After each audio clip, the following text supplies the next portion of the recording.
This is a great day. I have a wonderful opportunity to speak with Dr. Melissa Vito, who is the Vice Provost for Academic Innovation at the University of Texas at San Antonio. And not only that, but she and I almost crossed paths at the University of Arizona, probably within months of you finishing a long time there and me starting a position. So I know that we have lots of interesting things to talk about and a lot of overlap in our background. So I've been really looking forward to this conversation. And let me just give some introduction to the conversation, and then I'm going to turn to you and ask you to introduce yourself, and then we will talk away. And we're going to talk about the online programs and what colleges and universities are doing. Um, Specifically, the business practices, I think, if I was going to put a category on it for online education. You recently gave a great talk at OLC Accelerate on the changing financial landscape for online programs. So hopefully all of this is fresh in your mind and absolutely. And we'll touch on some of those topics that you had covered before and anything else that comes to mind, informal conversation. So I should have said this at the beginning. I'm Sarah Steinberg, and I am on the advisory board for myFootpath. And we do a variety of these relatively short but highly informative video um, conversations to give the audience an idea of what's going on at some of the innovative universities across the country. And talk to people about different areas of expertise. And it matches up with the mission of myFootpath, which is a company very focused on the stop out population and helping universities and colleges uh, reach out to these students who have left and encourage them to come back. And they've come up with a very successful model that can help anywhere from 3 to 5% of their of schools' undergraduate enrollment increase as a result of reaching out to these stop out students. And the reason that it ties into the conversation that you and I are going to have is that they are the stop out students are generally working adults, and they are taking online courses when they do decide to come back and finish their degrees. And so myFootpath often works with colleges and universities to help them understand that it's important to really build up your online program offerings, because there is this population of students that were at the university, left for one reason or another, now interested in coming back, but now they need more flexibility than perhaps they needed before.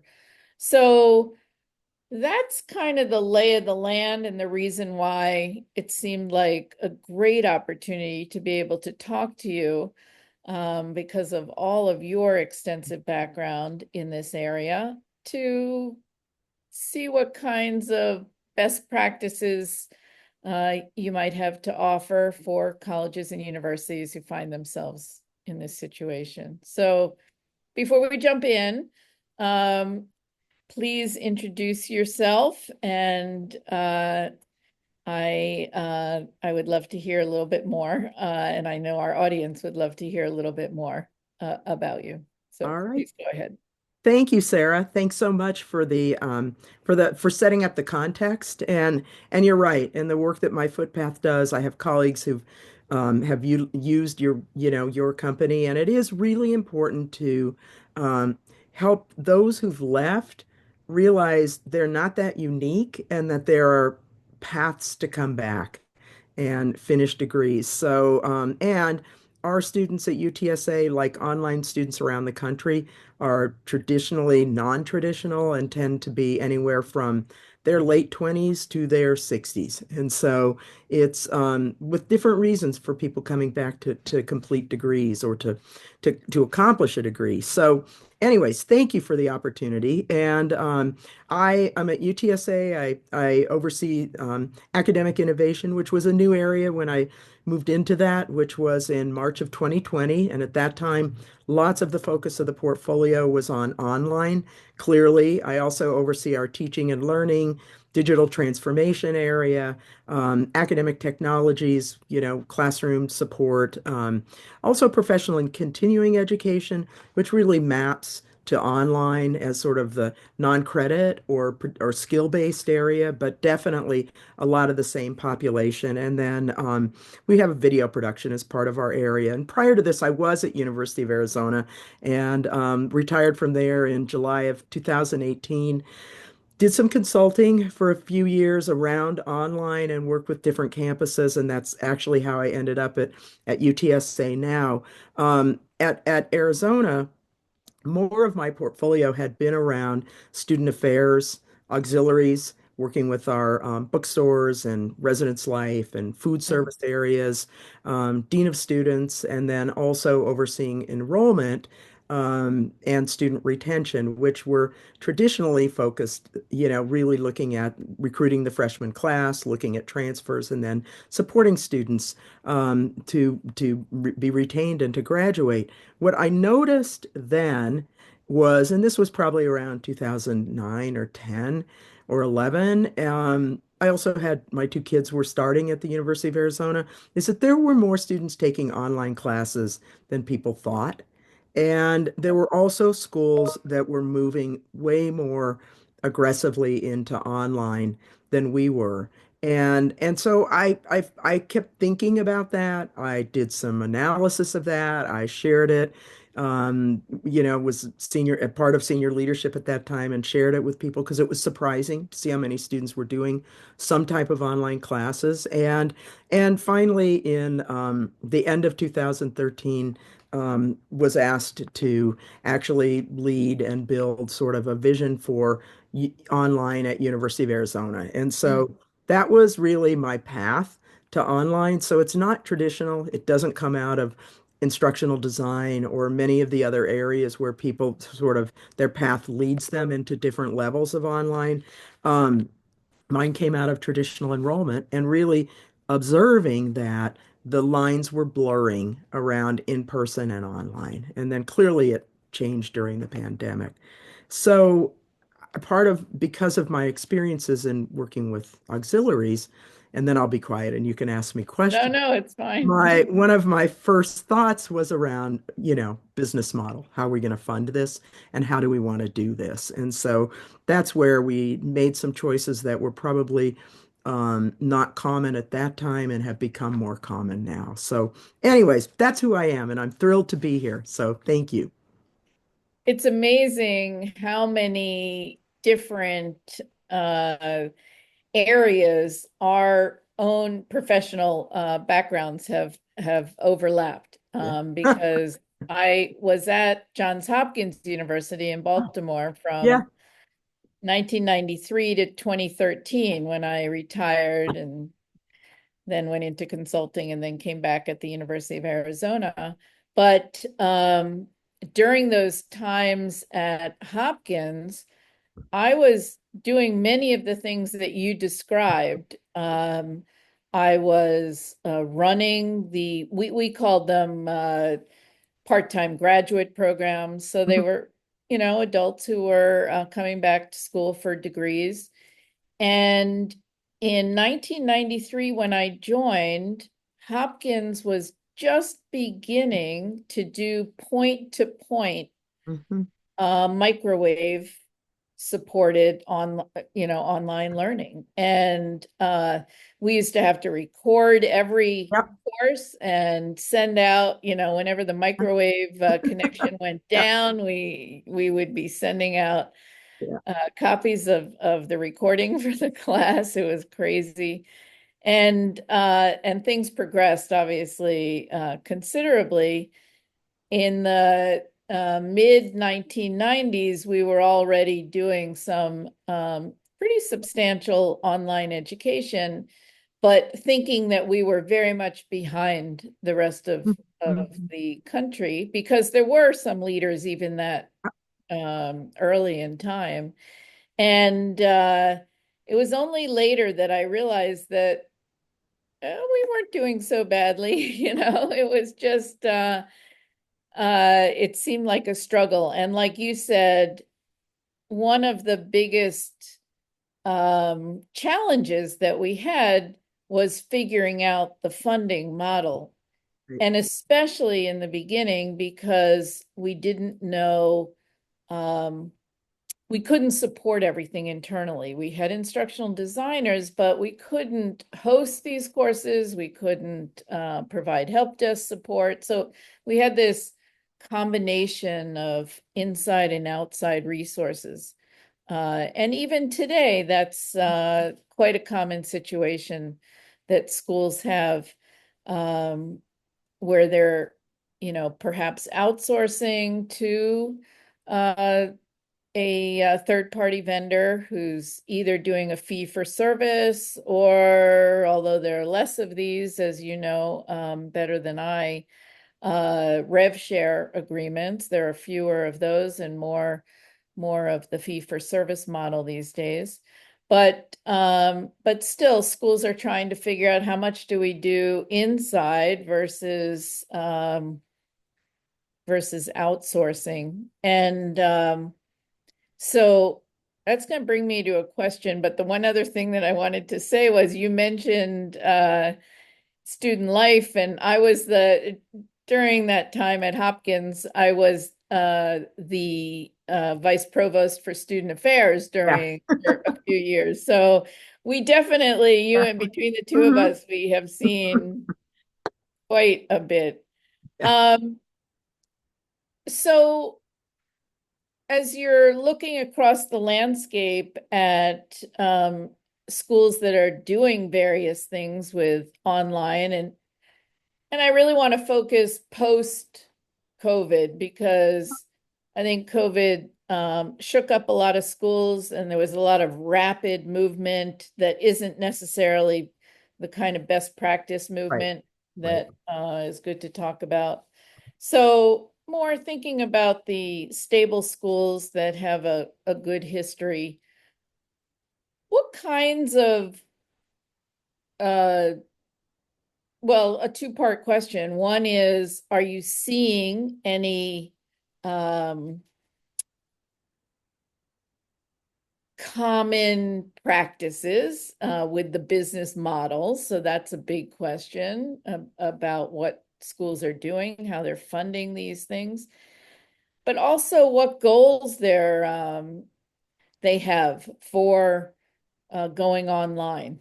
Is it simply to keep up with the Joneses, or do they have other objectives that they're after? So funding model Okay. and motivations, whichever order, however you want to talk about that. No, thank you. Thanks, Sarah. Those are really fundamental, and they've changed a little bit actually over time. And so I always talk when I talk about online as also having the opportunity to be a brand extender. Mm, So, and I learned that early on. I had a close colleague who helped do some research at some other institutions that led me to kind of think about what I wanted to do.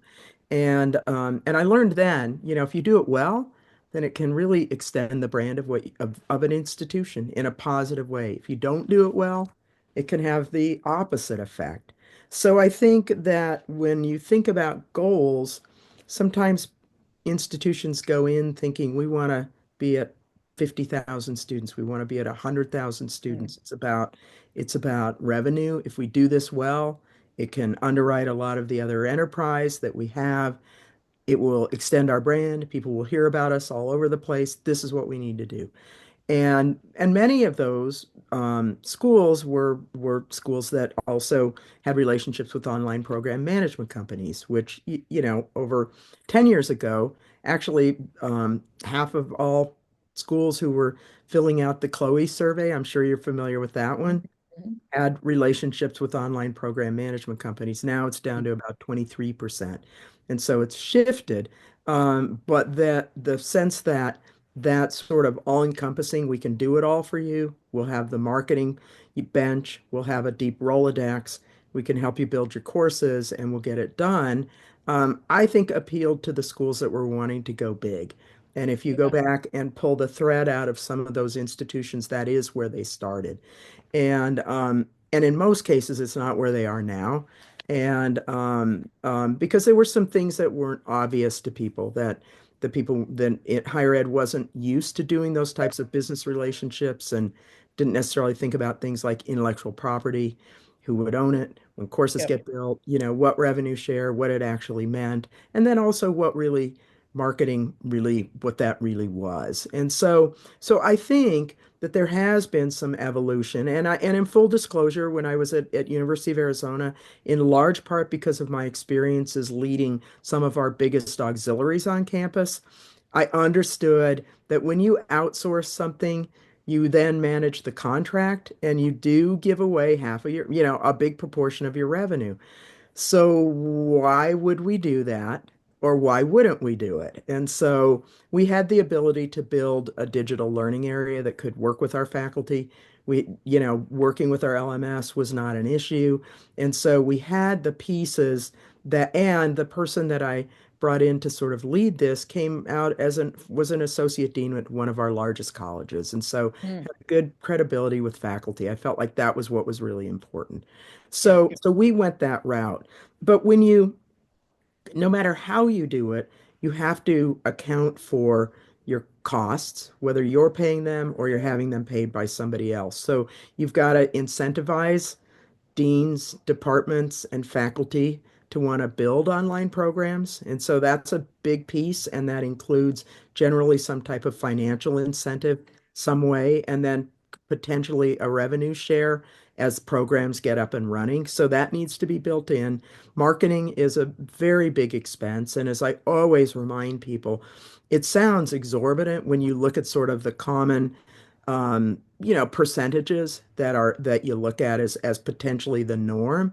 But the reality is, if you're bringing in a class in person, you've got high school counselors, you've got students doing visits to campus, you've got a lot of material that you're using, web, online, and print. You have a lot more ways that you can influence a person's decision. In online, it's going to be rapid response, a great website, and then really extraordinary service. Within minutes, you're Yep. back to them and you're working with them. And that's a significant marketing cost. So that's a piece of it. Just was looking at the most recent kind of Chloe data to see where schools were, and this would be from last year. And same at the end of the day, only slightly over half of those who responded, 52%, said that their online programs were actually generating net revenue, which I thought Mm. was really interesting. And 15% said that they are a net cost. And the other answers were kind of like, we're not really sure. So I think that the other piece of online programs and leadership is that not everybody actually knows how all the money flows. It really depends on how it's built. And so when we presented at OLC, I asked how many had their own financial lead, and it was probably 30% of the audience. And so I think that I'm kind of babbling a little bit, but I mean, I think the common pieces you've got to account for are incentives to grow, marketing, paying for a team, either outsourcing it to a vendor or doing it yourself in terms of enrollment, support, academic support, all those kinds of pieces. They're all costs that you're going to have. How you pay for them depends on what kind of model that you build, and then what the expectations are for the institution to be very big or to be maybe more modest in scope and building on what you do well in the academic area, but in the face-to-face area, but putting it into online is a strategy that, again, looking at the Chloe data, over half the schools utilize that. We clearly have cyber's our biggest program, and it's all in online, and it's one of our strongest programs for our face-to-face students. And so you got to account for the costs, and then you have to figure out, as to your point, what are your goals? As you're thinking about the costs, and I'm wondering if this came up when you were talking to the audience at Mhm. OLC, um, one of the areas that I encountered that was probably a surprise to some extent was the preparation for faculty. Yes, That you're absolutely right, all the auxiliary services and everything, and you have to be top notch and responsive. I couldn't agree more.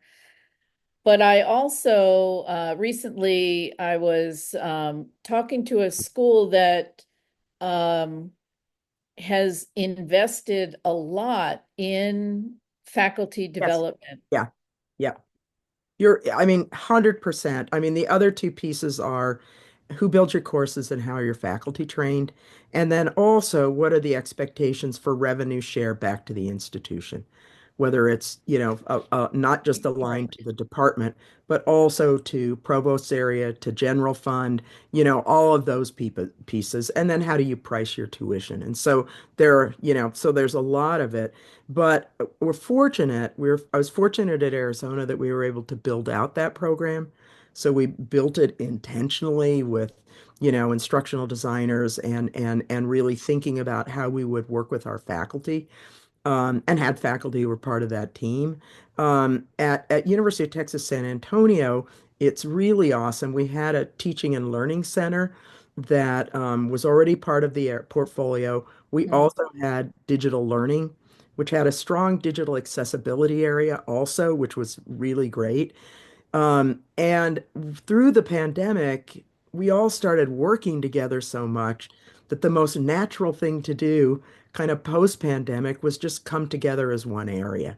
And Yeah. so we have one area now that, as we say, focuses on our values and what we're trying to accomplish and not modality, but it really helps. And at UTSA, we require that when you're building an online program, your courses have to be built using our team at Teaching, Learning, and Digital Transformation. So That's we great. we don't want to be showing PowerPoints, and call that a representative of our program. And we're not the largest program either, but we're growing. But we figured that our brand would be around quality and the experience.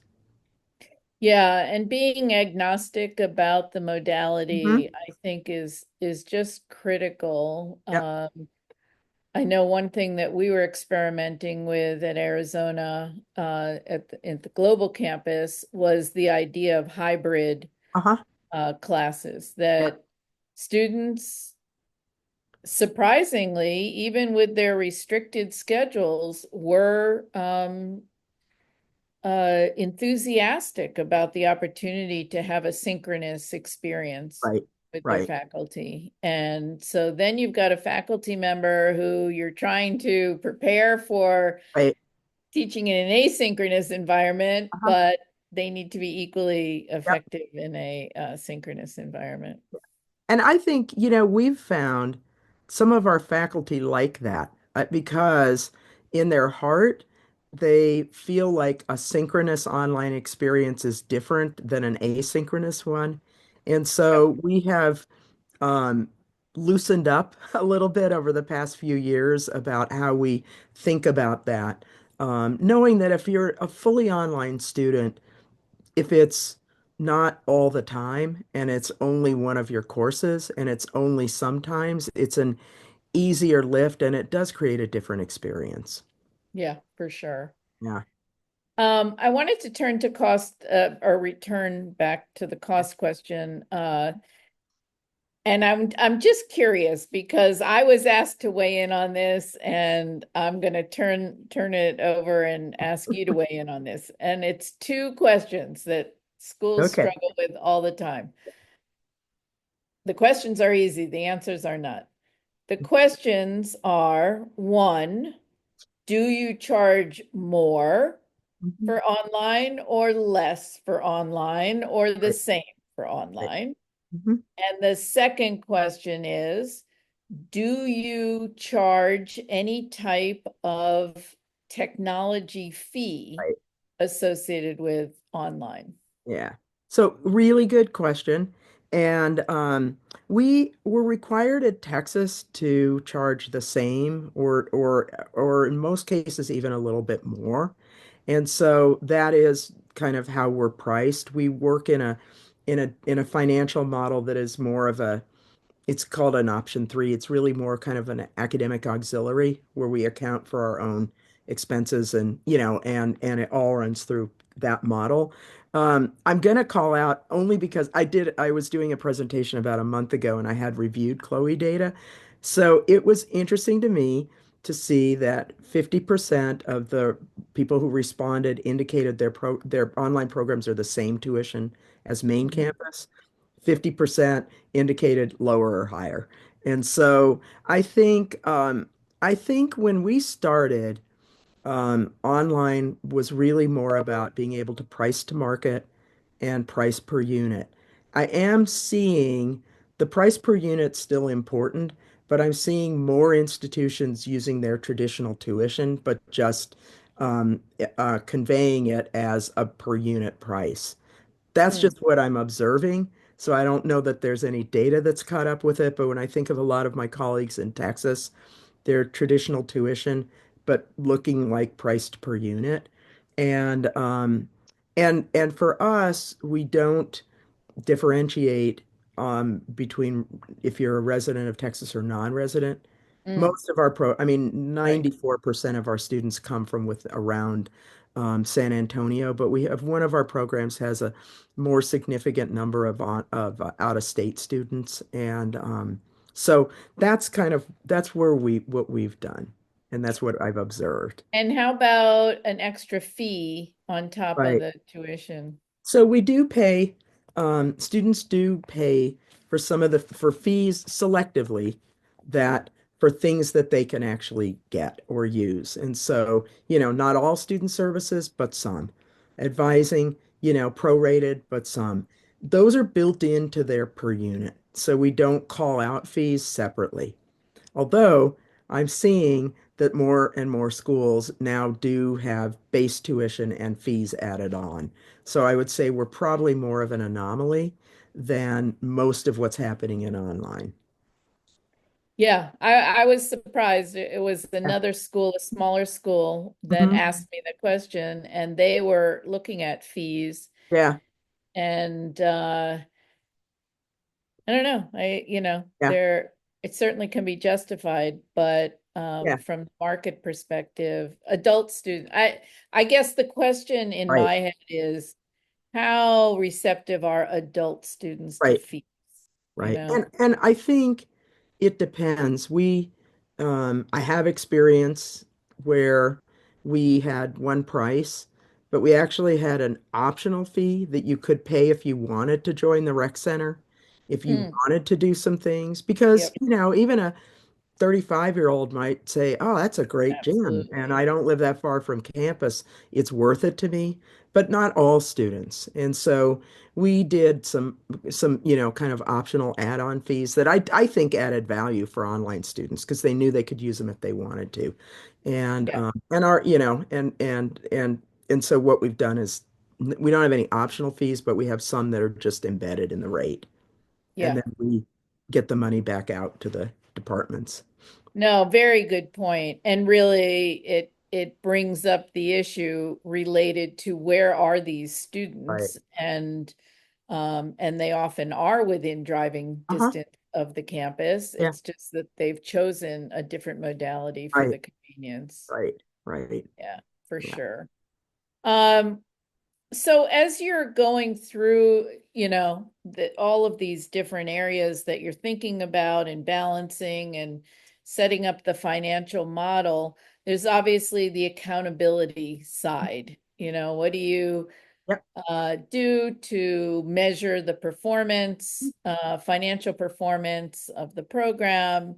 How do you justify things to your uh, I was going to Yeah. call them bean counters, but Yeah. let's Yeah. just Yeah. politely, explain to the Yeah. CFO um, the Uh-huh. justification for the programs, especially if you were consulting with a school that perhaps was losing money as a Yeah. result Yeah. of Yeah. online.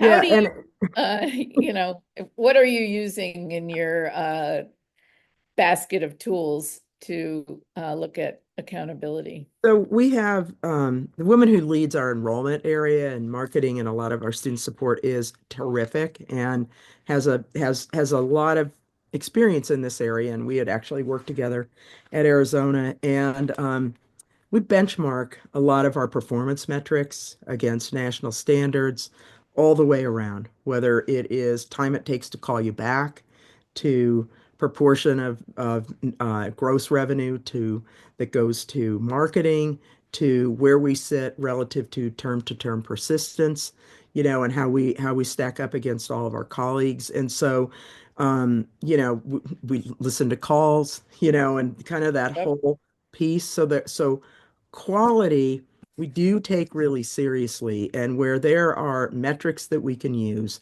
around that help tell us how we're doing, we use those and they're part of what we do and we share them. We have meetings with each dean, academic dean, every year, more often if we, for sure, but every year we do sort of a state of your program and then also in that meeting share how things sit relative to kind of the national averages or the national benchmarks. So so we benchmark in that way. And for financial performance, there are so many different ways to tell that story. And so there's the just straightforward, what's your bottom line?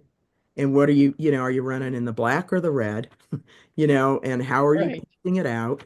And where if you're in the black, what's it contributing to the overall institution, back to the colleges, and how do you keep yourself whole and in an ability to invest and continue to grow? So that's pretty transparent. And people can see that we're a public institution. It's not really hidden. We share that. Um, we meet with provost regularly, get shared to the CFO's area has, team members that are part of that we work with regularly. And so I always believe in share as much as you can so that people actually can kind of understand what it is.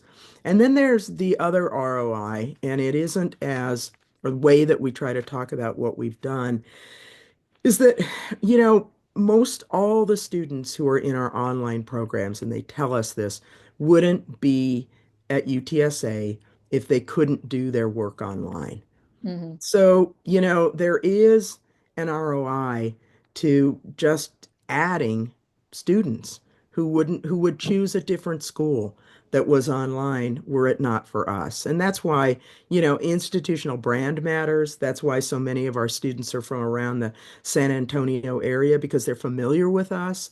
Mhm. But if we weren't doing this and they wanted to finish out their degree or they wanted to do, social media influencer, and they'd find it somewhere else if we weren't offering it.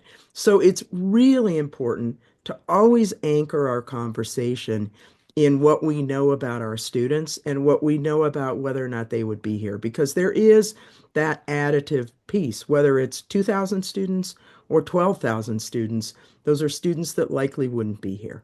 And so we try to make sure that we tell that story because it's really an important one. And it also kind of erases the conversation around, well, are you cannibalizing our residential, programs? And we're not.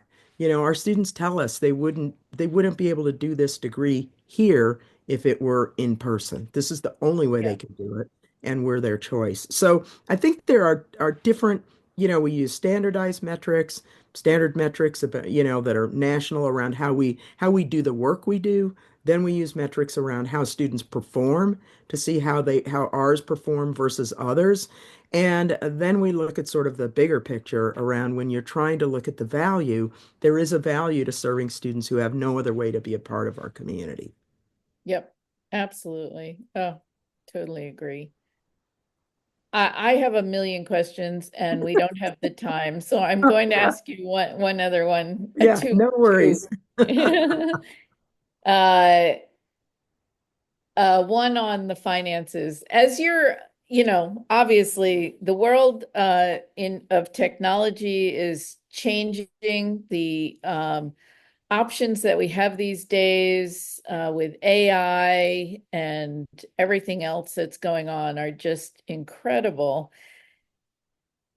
What advice do you follow? Do you give out Hmm, when it comes to sort of advocating for a rainy day fund? right. So, obviously there's this big turnover Right. of excess revenue to the university. There's no question. We all accept that. But any rules of thumb or Well, words that you would say about this? I mean, I think we've just done an analysis because our area oversees academic technology, and then UTS kind of does the broader stuff, but we pay for the LMS, we pay for most of the academic technology. So we did a look and looked at what we were spending in 2019 versus what we project we'll be spending this when we finish out this year. So we spent about 369 or $89,000 back in 19, and we'll be at about 3.7 million this Yeah. year. And Wow. so, it's having quick data points that you can share, that bring it to life for people that are like, oh, there is that, and Right. what this was. And central fund, the thing with online and programs that we need to continue to grow and stand up is they generally can't wait necess generally for an institutional process to figure out if there are going to be funds available. So to be able to have some ability to hold your own carry forward, some portion Yep. of it, so that you can continue to invest in faculty and programs and staff, and that when you have bigger expenses that you aren't always having to compete. Because for us, you sometimes miss the whole market by the time that decisions get made. Exactly. So I think I mean, it's not well understood, and just because you have technology doesn't mean you have great programs, but it's also there are certain things that we have to have because it's what the market expects. And I think helping people understand that and bringing it to life is really important. Yeah. It is very important. And I think that one of the challenges is to make the arguments that people understand. So Agreed. like you said, put it in very simple terms. This is how it was, this is how it is, this is how we expect the future Mhm. to be in ways that people can relate to, Yeah. because it's not static. And if No. you treat it as something static, it's Right. not going to serve the students. Right. And we won't have the students because they'll go somewhere else Right. where they do have. Exactly. And Yeah. so I think, and I think, and a wise CFO understands